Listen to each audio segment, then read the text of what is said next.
everyone, and welcome back to another episode of Always Open, a show about mental health, relationships, and everything in between. We're so glad you're here. I am your host, Barbara Dunkelman, and today I have two of my wonderful friends with me, starting with Hannah McCarthy. Hello. Hi, I'm Hannah. Welcome back to the show. And Jessica Vasami. Hello. Nice to see you guys again.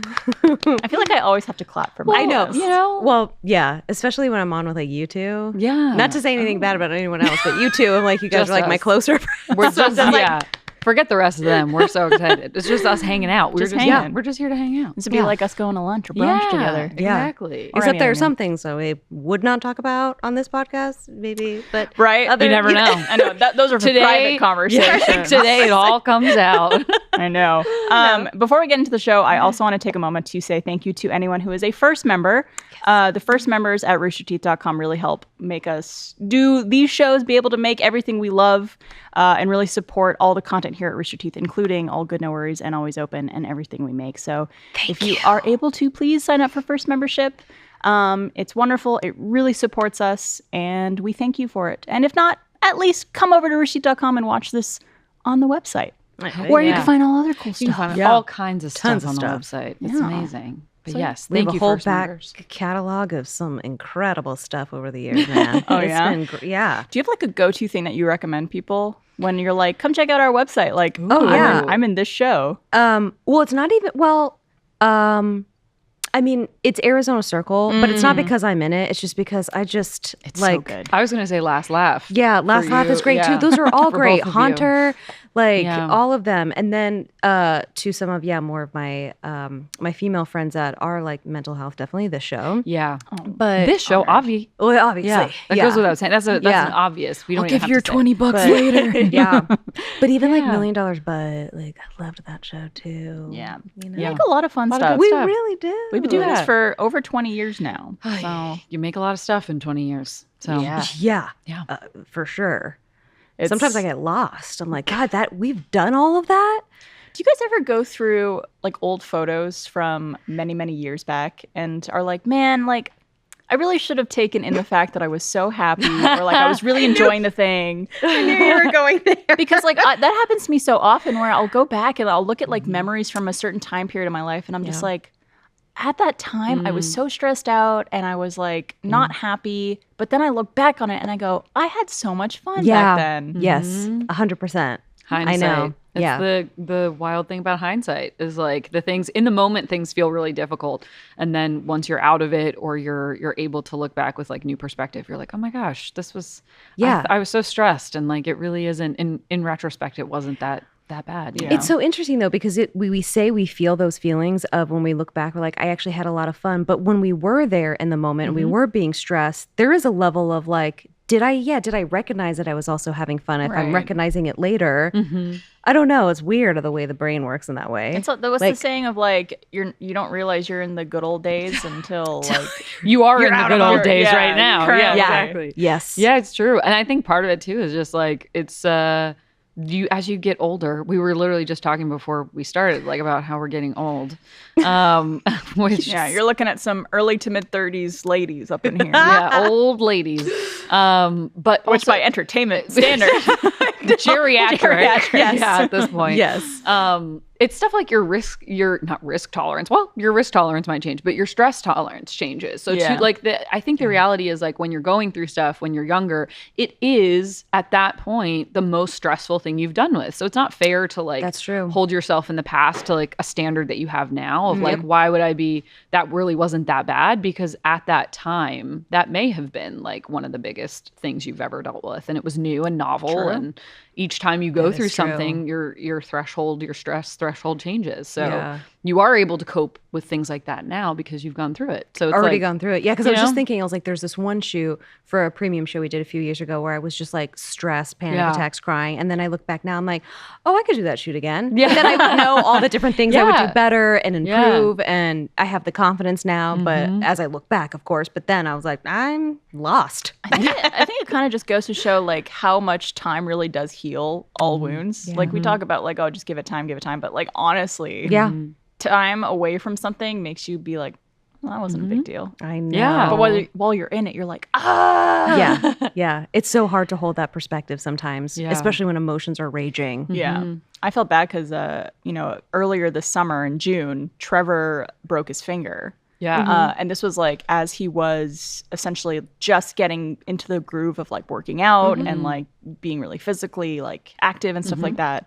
And then when you have a broken finger, you really can't do much. You can't like lift anything. You can't do all these things. And he got like really upset over that time of just like, I feel like I was making such good progress and now this is happening. And it was 7 weeks he had to have his cast on, which is like such a long time to not be able to do anything with your hand. Yeah. And then I was like, there's going to come a time where you're getting your cast off, where this becomes a distant memory. And you're not even going to be thinking about like how upset you are in this moment and how frustrating this is. Obviously, it is very frustrating.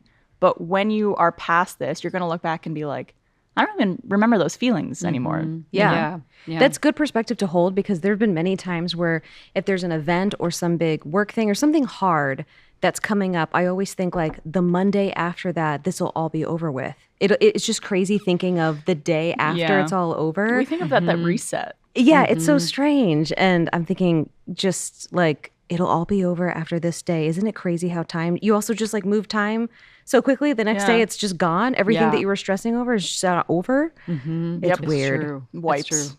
It's a simulation. Really, Yeah, it's true. And also it's like, what does it get you? Like, it's something I've thought a lot about, like the older I get too, of just like, it's easier said than done, but like worrying is suffering twice. It's putting yourself through preemptive stress and anxiety about something that hasn't even happened. And then you go through the thing and you're maybe stressed out or whatever, but it doesn't really achieve that much for you. It's really hard not to do it. I'm a deeply anxious person, as we know from the times I've spoken on this podcast. But it's something I try to be more cognizant of now when I'm in my feelings and I feel anxiety coming on, or I'm stressed out about something that's going wrong or something like that. And I'm also very, self-flagellating. I'm very critical of myself. Yeah. And I was talking to someone recently and it's like, what am I gaining by doing that? By being overly stressed out about something that hasn't happened, or by being overly self-critical? It's like, what do I think I'm achieving through this? And it's like extending some grace to myself, allowing myself to be stressed out or to feel that stress of this thing is going to happen and I'm worried about it. But I shouldn't really give it more than just that passing thought of like, okay, I can do what I can to prepare for it, and that's about all I can do. Yeah, that's great. And then I just have to kind of let it go until the time comes. There was a phrase I would often say to myself when I was pregnant, which was just like, don't worry about things that are more than a couple days ahead. Because it's just, there's really, you just have to, and I'm very prone to that. I spiral a lot. Same. And so it was this sense of like, it's also another thing I think people say is like, there's no way through it but to do it. Yeah. It's like, you just have to like, take things as they come. These are all these really hackneyed cliche phrases that I'm like, I love cliche phrases. But and they're usually cliche because there's a degree of truth to them, absolutely. right? And like, that was very much kind of the approach that I had, was just like, I have to I think in the past, I would really, like when I was younger, I would work myself up about things that were going to happen and how stressed I was about them.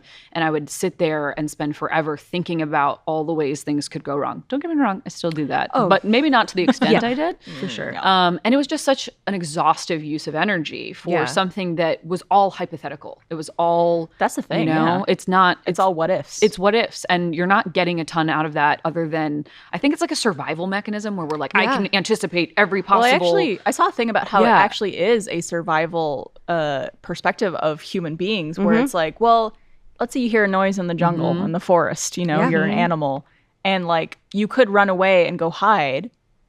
Or you could be like, it's probably nothing, and stay there and then get eaten. So it is like this thing where we protect ourselves from these things that we are worried about. But to the degree a lot of humans do it, it is a very kind of unhealthy mindset typically. I saw this TikToker, I think, or IG Reel. I'm not sure. I get confused with them. Vertical video. Some sort of vertical video where this guy, he put it in such like existential terms and was like, talking about depression being like the past, or thinking about things in that way, and then anxiety thinking about the future. And he's just like, he brought it into like time in general. And he's like, there is no past and there is no future, which we have all heard. He's like, there really is just this moment now, because he's like, you're worrying about stuff in the future, but it's not real, because it's just simply not real. Exactly. We stay here and time just goes. Yes. And it just like blew my mind. I was like, you're right. So like, even though, yes, you have to make plans and stuff like that, he's talking in the big scheme of things. Like, you have to really think about it. Like, it's not real yet, so you only just literally have this moment. And so much easier said than it done. is. 100%. We're gonna go home tonight and probably stress over something. 100%. The minute I put my head on the pillow, I'm like, and let's consider any bad thing that could ever happen in my entire life. You also have it like twofold now that you have a child. Oh yeah. Which I can only imagine the level of anxiety and stress that comes with being responsible for a living because room. it's one is thing, in that child. Yeah, it's one thing to be stressed and anxious about yourself and the things that could impact you or your partner because you care about them. But having a child is, you know, to throw another cliched phrase out there, it's like having a part of you out walking around in the world that you only have so much control over. Exactly. You really can't. You can't do anything about it, and it's just the ultimate exercise in relinquishing a degree of control. That I'm a very control-oriented person. Most of my anxiety comes from a lack of control. Like, I constantly get like videos that are like about how I get anxiety if I have to go somewhere and I don't know what the parking situation is. Dude, oh my God. Because that is such I don't know why that's like an inherently millennial anxiety. Before I go somewhere, I always Google what parking lots 100%. Nearby. Menus. I want to know what my option, like it is. Not dealing with that I think anymore. for us, and I don't know if it's particular to our generation, because I don't know why, if it was like all the different chaos and change during the years when we were kids, but it is very much a control thing where it's where I'm going to find the little parts of life that I can control, and I'm going to zero in on those things, and that is what's going to give me a sense of like empowerment and if I and also some sort of peace, because it just adds so much more stress when you're like, even if you're not running late and you can't find parking, and then you do get more stressed out, and it's just a buildup of these tiny little stressors, and then anxiety, and then here we are. Coming with a plan. And again, that's I've talked about on a previous episode of not living in fear and like still living your life, but being prepared for things as they come.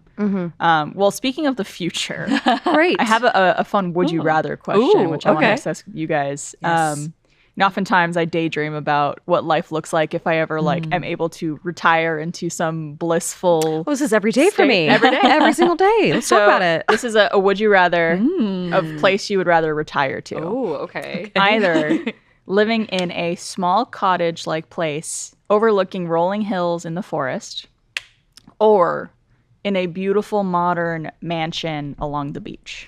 I think we both need to just look at Barbara. Barbara. Unless you're different than Jessica and I, it's the cottage. Yes. You know what's so funny about this? I know when I picked this question to ask you guys, 5 years ago, Barbara, beach. Immediately. That's what I would have someone expected. It's like, I feel like you are like, you like the beach. We know I don't like the beach. We know I don't like sand, the beach. Sand, like sunburning. The ocean, as I've expressed my deep fear of the ocean. It's terrifying. And everything in it. Yeah. It's not my business to be there. I shouldn't be there.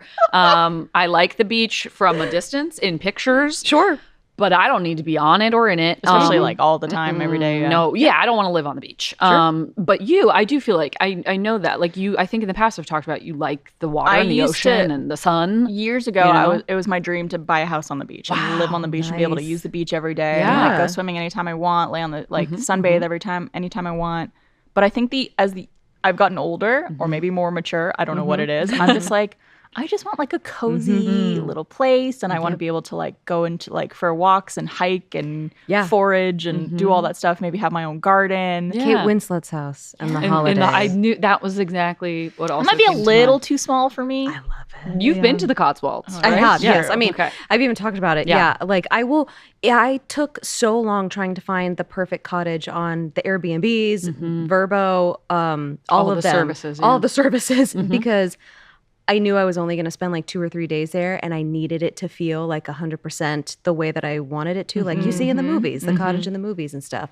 And the first time I did it, I got that experience. The second time, I didn't do enough research on the surroundings of the cottage, and so it was very like a lot of roads. Was it too like city-ish? Kind of. It was in Stow-on-the-Wold, which is one of the Cotswolds towns, but it just like there was a lot of like construction around, I guess. Not quite the idyllic, quaint and far quiet. removed experience you'd been hoping for. Yeah, and I had a car too, so I was like, man, I could have actually like found. I just should have done a little bit more research on the other side of the road. Yes, which was insane to me. Yeah, definitely. I am a very confident driver.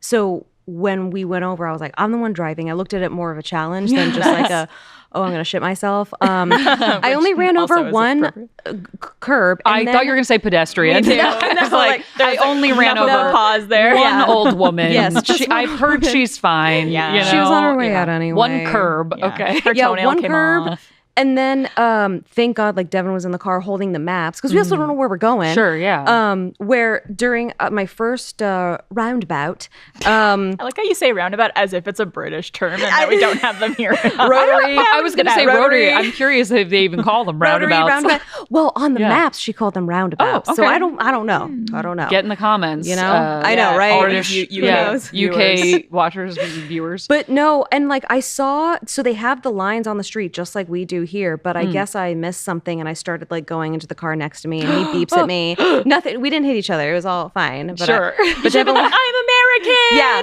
I was like, they must know I'm American. They could just like spot you, I feel. And I was like, yes. But then I finally got the hang of it. And I also drove 3 different vehicles because we were in 3 different places and had to rent 3 different cars. One was a Mercedes Benz. Oh. So fancy. right. I didn't know any of the technology. I wouldn't know how to drive that in the U.S. I was just like, what are all these in the knobs? UK. It was so knobs, all the knobs. So because many it's a knobs. high-tech Yeah. car No, and and like, a 2023 car. So I was like, I just want a normal like Toyota Camry. Give me a Honda Accord, please. Just anything.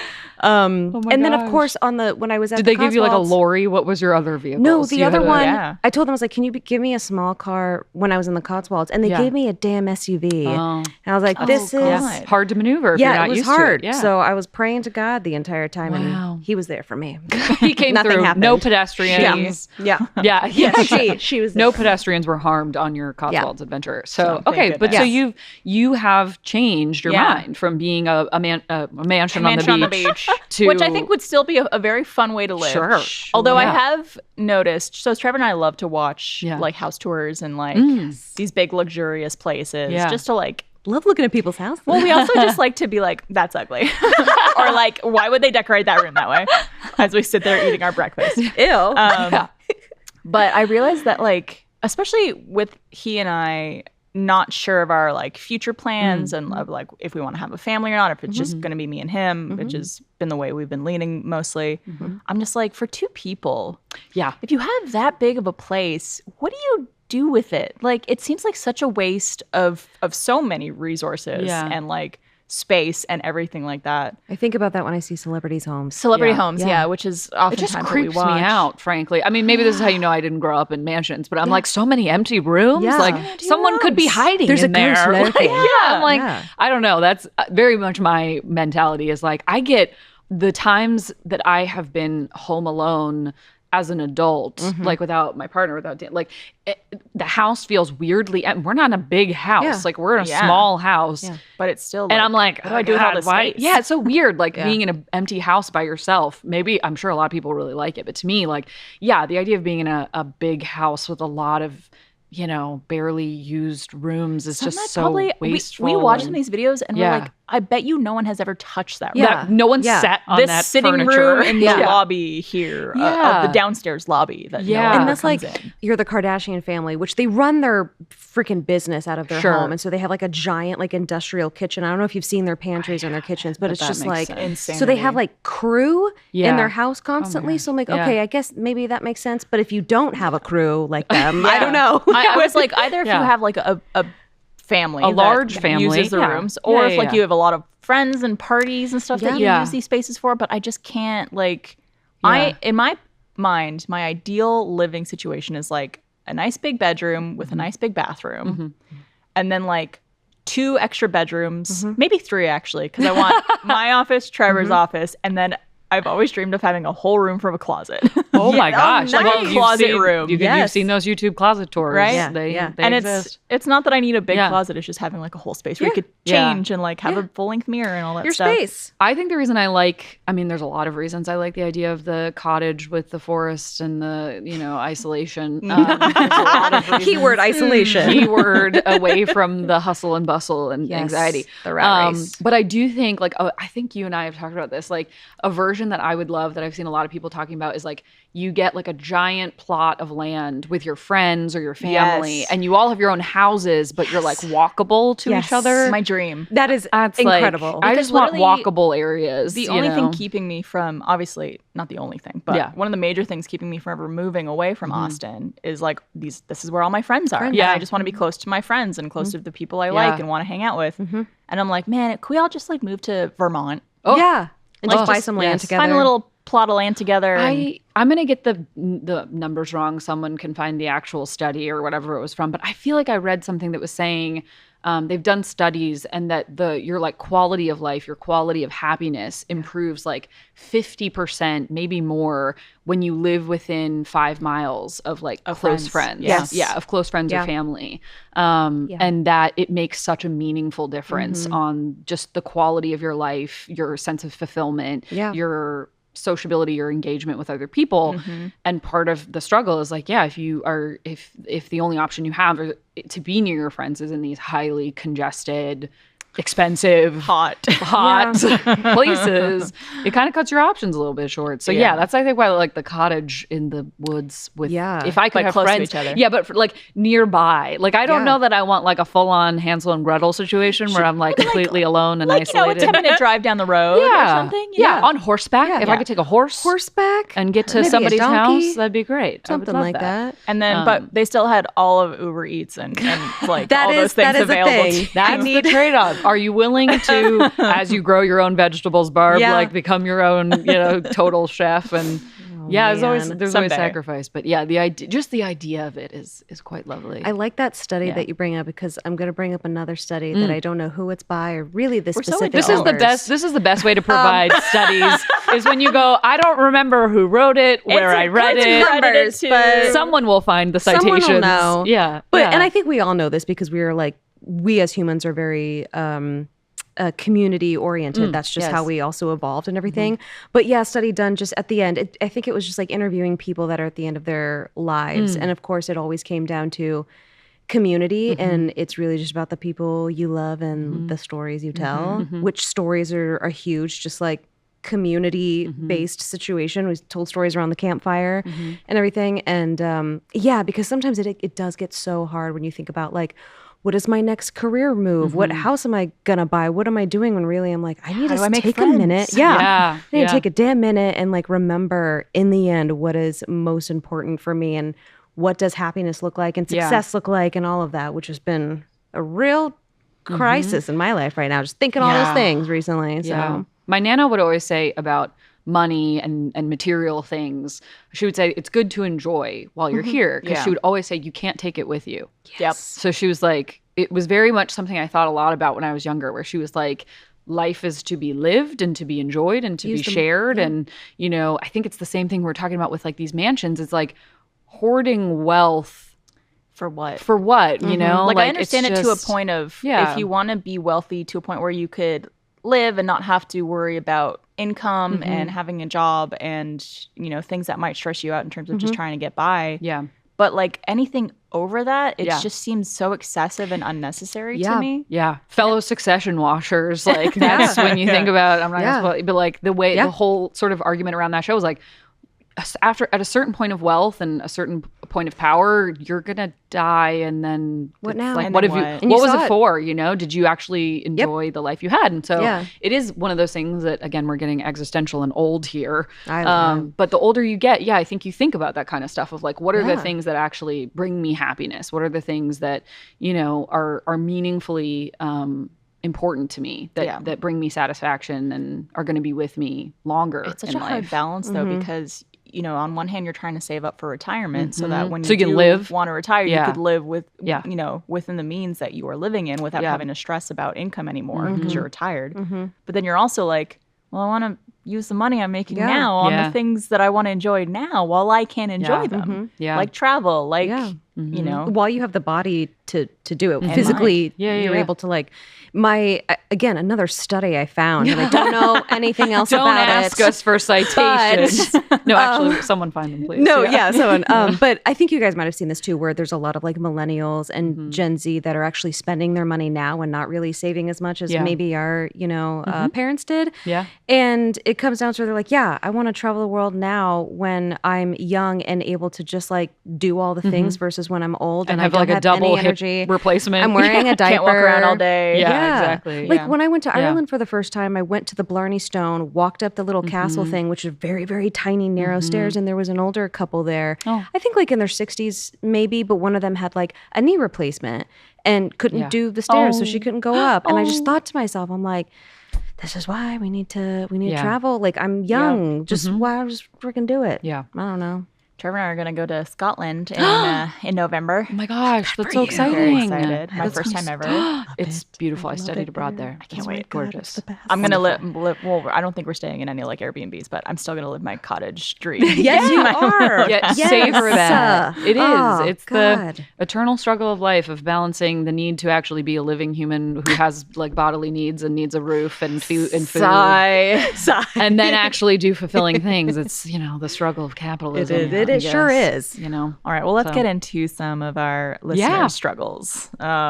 So these questions we have taken from our email address, which is always open at roosterteeth.com. You could send in your questions. We would, of course, love to hear from you and answer them on the show, as always. All right. So here is our first question. So me, a 27-year-old female, and my boyfriend, 33-year-old male, he has a 3-year-old daughter he doesn't see. She was an oopsie from a fling, and he's never wanted kids. His mom loves her, and she's at all the family gatherings, but in almost 2 years we've been seeing each other, he's seen his daughter maybe 3 times. He insists he doesn't know how to interact with kids, and he feels resentment towards the baby's mother for going through with the pregnancy, so he doesn't really like seeing her. Silly, as it obviously takes 2 to tango. He's a sweet and caring person otherwise, but this is something that nags at the back of my brain. I think he needs to decide once and for all if he wants to be around, especially as she's going to start forming memories. Obviously, that's up to him, and I can't push him to make a decision, but I just want him to at least think about what he's going to do. What can I do or say, or do I just need to accept it if I'm going to continue dating him? So she's 27, he's 33, has a 3-year-old daughter with someone who I guess he had a one-night stand with, fling, whatever it was. He didn't want kids, but she went through with the pregnancy. And doesn't know what to do. Yeah. I love that she's asking that question of what was her question? Her last question was, what could I do or say, or do I just need to accept it if I'm going to continue dating him? I think the question we kind of need to address is like, what is her primary concern with her partner? Is it that she inherently feels he should be present in his daughter's life and it makes her uncomfortable? There's a degree of the nagging at her is like, I feel like he should be a part of her life, and I don't know how comfortable I am with the fact that he's not. Like maybe she's putting herself in that woman's shoes of like, if I had a one-night stand with a guy and I got pregnant, this is the situation. And so, but it's interesting to me that that's sort of the question is like, how do I address with him that he needs to make a choice, right? I think that's her main question is that, he needs to decide if he is going to be a part of his child's life or not. And what's interesting to me is that from what she's described, I would argue he already has made that choice. If he's only seen his child three times and holds resentment, almost 3 years, and has a degree of like doesn't like being around the child because of the connections he has to the fact of how they were, they came into the world. That to me says he's already made his choice of not being an active parent or person in that child's life. So I don't know what choice she really needs him to make other than, I guess the one thing I'm not sure on is the mother. Like it says the mother's always, is it the child's mother or her boyfriend's mother? I think it's the child's mother. Never wanted kids. His mom loves her and she's at all the family gatherings. So I don't know if that means like the boyfriend's mother. That's the sense. That was what I was getting. Mom. Yeah, I see. Which that makes it even more complicated. Yeah, it's like the grandma wants to be involved, but the father doesn't. So, you'll probably, you guys will both probably agree with this, but the fact that you have a child, I feel like when you bring a child into this world, I don't care if it was an oopsie or not, like it does, like she said, takes 2 to tango. Yep. It's like well, you have this child and they did not ask to be brought into this world. And so you do need to make a decision on whether you're going to be there for that child or not, because as we can see, as mental health is way more prevalent now than it ever was, when you have like a parent that's in and out of your life and you don't know whether they love you or not, or that they're there for you, it really does cause some issues, and it's not fair to them. And so he needs to make a decision, which I agree that he already has. He just needs to like stick to it and support her, whether that's financially or in other ways. I'm hoping there's some child support involved in this scenario, because I can't imagine being a single mother trying to raise a child in that situation. Absolutely. I agree. I think it's definitely one of those things where having a clear, I think that's what I'm getting the sense from the person who wrote in, is that she's really looking for him to set a clear boundary of like, I am going to just not be a part of her life, and I'm not going to expect her to call me dad. Like, and I think she may be looking for clearer delineations of, I will not communicate with her at all, or I will send her a birthday card once a year, or like maybe it sounds like she just wants like the terms of what he's willing to do for his child. But I think what I don't think she explicitly says, but I think is the root of her concern here, is she may not feel that that's I think it bothers her. Yeah, it reads like she's saying, should I just kind of accept this and let him kind of do what he wants to do with his daughter? Because ultimately, yes, it's true. He is going to be the one who gets to decide what his relationship is, for better or worse, with his child. But you are with him, so you're going to be, a proxy to that. Right. And it sounds like at the end of the day, I think there is a degree of she's not necessarily comfortable with the fact that that is the stance he's taken. Right. And so it shows a lot about the person's character, in my opinion. But, and I think, I don't know. And again, we're reading heavily between the lines. There's also only so much context. Right, and exactly. Like that, So if this person is listening and maybe we are touching on some of their, underlying anxieties around this dynamic, I think the actual thing that probably should happen is, I don't know how direct you've been with your partner about your feelings on the matter. Yeah. But I feel like probably you need to talk to them about how you feel about their relationship with their child. Because it does affect her. It does. And they don't say whether they want children in the future. It's very clear he doesn't. He said he didn't. So we don't know if you're someone who's interested in having a family, and that's also what makes you anxious. Very true. So I think there's some self-reflection that this person probably is doing that needs to turn into like a conversation with them. But, it's also, I think, like, and from my perspective, it seems like the girl who wrote in maybe feels like you either have to be in or out. Like, it's very black and white in this situation. And I feel like not every situation is for everybody. Like, everyone could work out a system that works for that particular scenario. So, like, maybe your boyfriend and this woman who has the child with him, maybe she's totally fine with him just like popping in and out like every few months or years or whatever, just like being present in that way, because like they clearly do not have a relationship anymore. Yeah. And there's maybe like nothing they have together in that sense. But I don't know, like, this is a very, very tough one, because on one hand you could say like, oh yeah, he clearly doesn't want to be this kid's dad. He doesn't want anything to do with this situation. So like, yeah, he should pay his child support and then live his life and not be something in there. But maybe it's a situation that works out for them of him being involved in a very limited capacity. Yeah. I don't know. I think that's where it's like, the answer is you probably need to address what it is that's, I think she said nagging. It's something that's nags at the back of the brain. At the back of their mind constantly, which means it is a concern for them.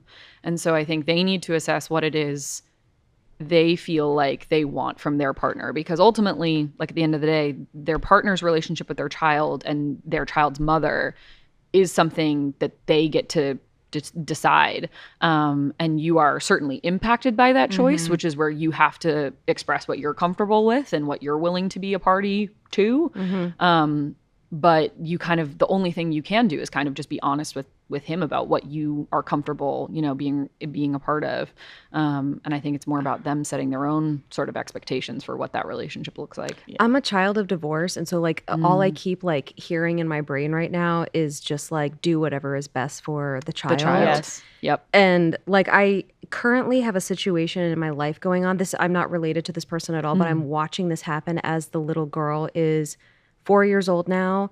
And the dad is not allowed to see her for the past year and a half. And though these types of conversations are coming up right now as far as like, when is he going to get his shit together? And if he is going to get his shit together, like we're trying to get it out of him as in like, are you going to be there for her? Because because there is a thing where it's just like deep down we can kind of tell like, I don't know if he wants to be there for her in the father capacity that we all thought would happen. Because again, same situation. It was an oopsie, I guess, wasn't planned. Yeah. And I think he might even not like the answer. If he were to look inward, I don't think he'd like the answer as far as like, maybe it is, no, I don't want to be. Yeah. And maybe that's for the better. Yeah. And hey, you're right. Maybe that is. And that's okay. That'll just be a new way of life for that child. And who knows? I mean, you know, we're all raised with different, but I think when it's crazy and mixed and you don't know what's going on, it causes like chaos in the household. And it's just like, it's also like, I wonder what the circumstances of him seeing this child were. Like, was it like for a birthday party or like, is it because he feels guilty for not coming to see the kid? So he does it out of guilt or is it desire? And he said his mom likes mom. If we're understanding the submission correctly, it sounds like the grandmother is like loves the kid. So, and that again, I think it comes down to as long as the mother of the child and he have like come to a conclusion together on what's best for their child, like that may look different for them. That maybe he's like, what up? I'm your cool, detached, not present dad. And the kid will be like, all right, Bob, like, I mean, if that's what, and there's a lot of different family dynamics out there. So like if the mother is very open with their child of like, this is the person who helped me conceive you, but they're not really your dad in the traditional sense. And they may get remarried and have like a dad who is like their actual father figure dad. And they may not need that from Bob or, whoever he is. And so I think, again, what we're getting at, I think, in a very roundabout way is that like, it's nice that this person is thinking about the dynamic between this family that she's like, I don't even want to say tangentially. She is, related to. It does impact her. But I think she can only, I think a lot about we can only control what is within our ability to control. And she can't change the mother or the child or the father's relationships to each other. All she can do is tell him what she's comfortable with and what concerns she might have about how that relationship impacts their relationship. She can't dictate what their relationship looks like. She can only dictate on how that relationship impacts her own with him. So as long as she can talk to him about that, and as long as she can reflect and be like, does this bother me because I personally don't think this is the right way to act with a child, and that makes me question the type of person he is, and I don't think I can be with someone that I don't align with in that way. That's about your relationship. Or if he does want to be a full-time father to this kid, right? What does that look like? That's okay with me, or like, So I think it comes down to their relationship, what it means for them, and I think that's just them having, probably if they haven't already, a conversation about what that means for them in the long term. Put it so well. For sure. Both of y'all so articulate. Well, thank you for your question. Let's get into, we have time for another one. We'll do one more.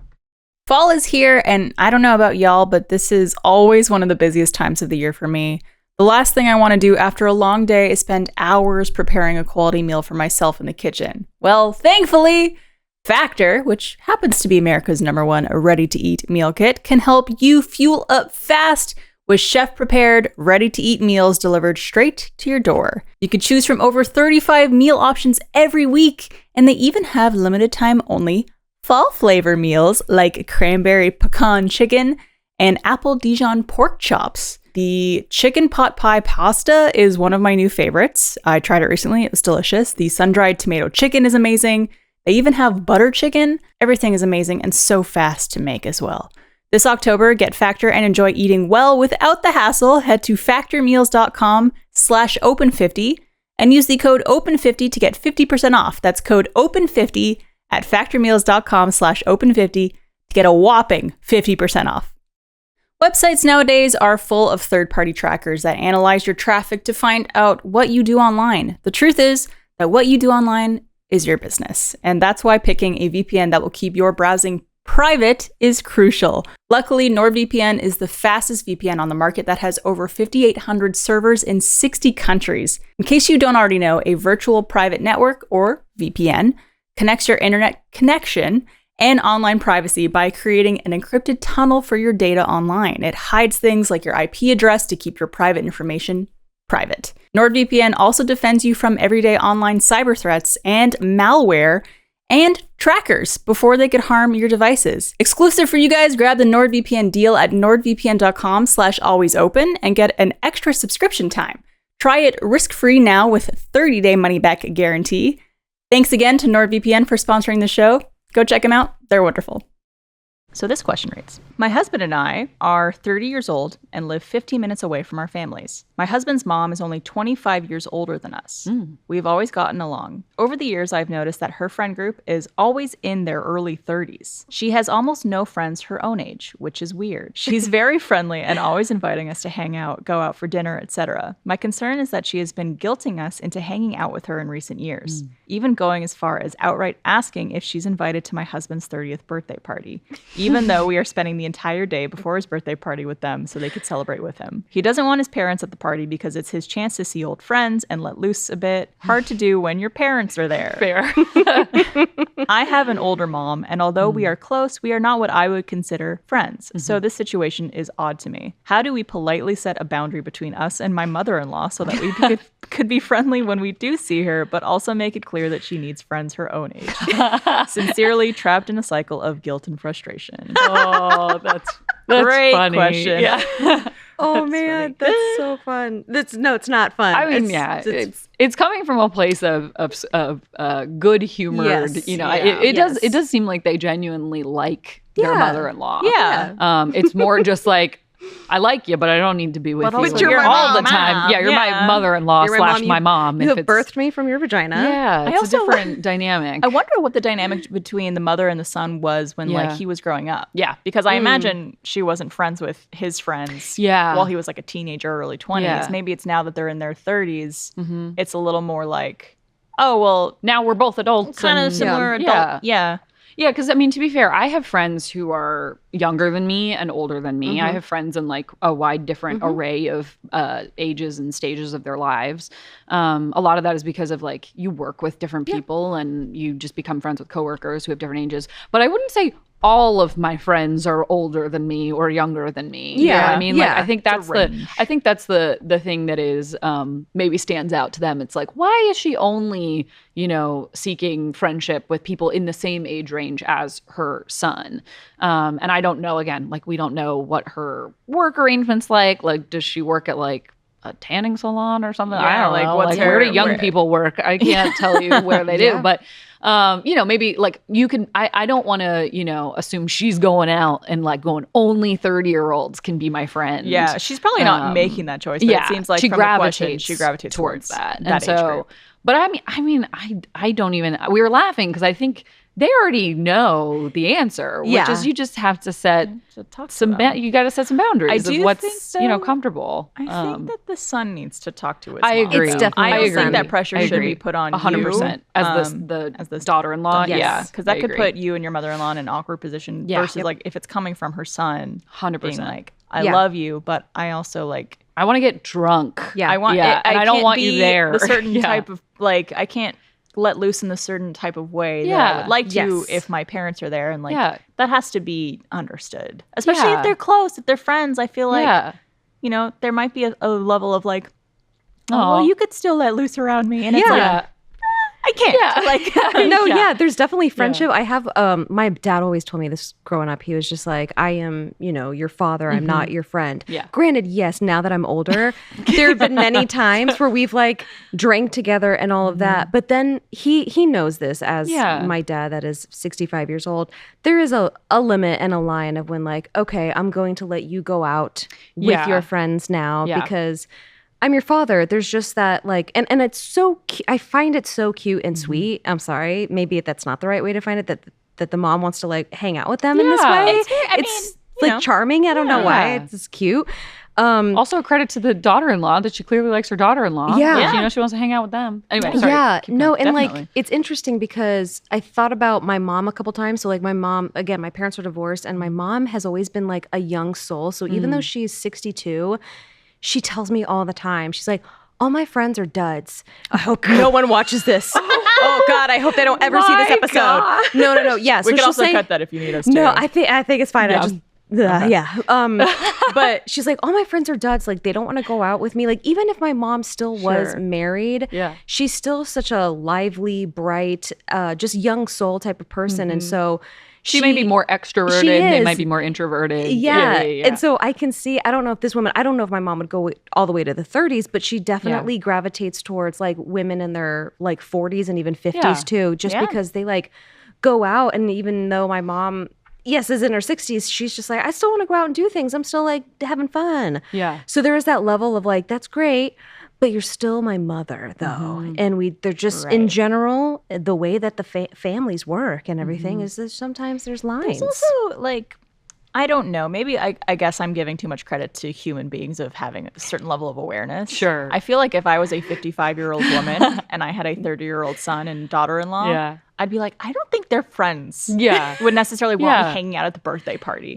Yeah. You know, like maybe, you know, we still do stuff together and hang out, but I'm just like, I don't know how she doesn't make that connection of like, this might be awkward for other people. Yeah. And people wouldn't be able to let loose as much as possible. Yeah. Yeah. It's one of those things where it's like, you don't want to like presume she's very lonely. Yeah. Because it sounds like she has friends, you know? Like that's why I also think it's like, it's totally cool if she wants to hang out with a bunch of 30-year-olds. They don't have to be her son's friends. I think it's because it's the birthday party. Yeah. It seems that like that's more the issue than and they're hanging out all day before the party too. Yes. Right, which I think is a very nice thing to do. And I think at the end, like, I mean, we joke that like it always comes down to just communicate. But I think in this case, it is like it's just in a very honest and loving way. Yeah. Being able to say like, we like love you so much, we love hanging out with you, but we do sometimes just want to hang out with our friends, like you know, you're my mom, like sometimes I want to do stuff without you, and that's not because I don't love you, it's just because too much of a good thing is still too much. You know, like I think it's just being honest with her, and again coming from a place of love and a place of, you know, absence makes the heart grow fonder. And there might be a scenario bless you where she does get offended, does get upset, but like there's only so many ways you could gently express a boundary you have. Yeah. And if someone doesn't take to that very well, like it's not rules for them, it's your boundaries. Yeah. And so like I think if that is her reaction and it doesn't go very well, I think eventually again with time, she'll understand and come back. And it's like, if it's important to you, I think you got to communicate it. Yeah. Be gentle about it. I think kind of Hannah gave a good example of like, I love you, but love you so much. Yes. I think that I hope that she would understand. And I think it's probably just one of those things that as a mom, you love your kids. And you do. Especially if you think your kids are cool and like nice and not duds. Like you're going to be like, I want to hang out. You guys are cool and I like your friends. Like, let's hang out. Yeah. You know? And I think if she is a young soul and an extrovert, like she also just, to your point, Barb, like maybe she's just not aware. And maybe it's the kind of thing that she's like, oh, didn't realize I was like, you know. Like, oh yeah, totally. Oh yeah, okay. Totally like, get it. Totally. I'll give you a funny example. Like my sister is in a similar, like she's actually reversed where she loves when my mom comes to hang out. So my sister will invite my mom over to her house and my sister will invite like her best friend over, and her best friend she's one of those people that just like likes to be naked, and she's always just ever since they were in high school together, they've been friends since they were like in intermediate school, and so they'll drink and have margaritas, and then they'll start getting like really goofy, and like she'll just, you know, she'll be like, I'm gonna go take a shower and just like run around the house naked, and my mom is like, this is the friend. Yes, they've known each other again. They're like sisters. They're just like I'm barely naked in front of myself. Yeah. You know, like I'm a never nude. I don't walk around naked in my own The idea place. that I would get naked in front of anyone other than a doctor So, oh my God. But then that's when my mom, no, my mom will then just be like, all right, like she'll just know her time is done. She's like, the clothes are coming off. It's time for me to leave. Yeah. This is their like friendship girl time where I guess they'll just naked drinking margaritas together in the pool. Sure, whatever. But that's when my mom's like, all right, time for me to go to bed. There's like that line, you know, of just what I'm learning is I'm very boring, not fun. Wow. Hey, well, man, you got a kid now. You can be a cool, fun mom. Exactly. Well, I got to make sure I don't get too fun. Don't encroach too much. I think, if anything, just clip this part of the podcast out and show it to her. If you don't have the words, we get it. Do it for you. Yeah, just exactly. Yeah. Hey, Mom, I love you. But you gotta let me be with my friends. You gotta let me have fun with my friends. We'll hang out after. Yeah, I am or you are your own person, and we can be separate sometimes and live individual lives. Yeah. That's absolutely healthy and normal. Yeah. And okay. Yes, 100%. Well, thank you. I love that. Both for your wonderful advice. Thank you. And thank you for your question. Let us know how it goes. Yeah, I would love an update. I do want to know. I do too. I'm very curious. And as a reminder, if you do have a question for us about anything, you could email that to alwaysopen@roosterteeth.com. All right, ladies, that's our episode for today. Always a joy. Always a joy. So I have the giggles now. Me too. I love it. Pleasure having you both on the show. Thank you. Make sure to check out both Hannah and Jessica on social media, where they are, here on roosterteeth.com as well, where you can find all fun content that we've made over the years, including new stuff to come. Heck yeah. And make sure you subscribe to the All Good Nowheres YouTube channel. Come over on roosterteeth.com, sign up there for first membership. Follow us on social media, where we post clips of the show and other shows as well, and do some other fun social series. And thank you for watching. We will see you guys next week. Bye. Yay! Hi, Mom.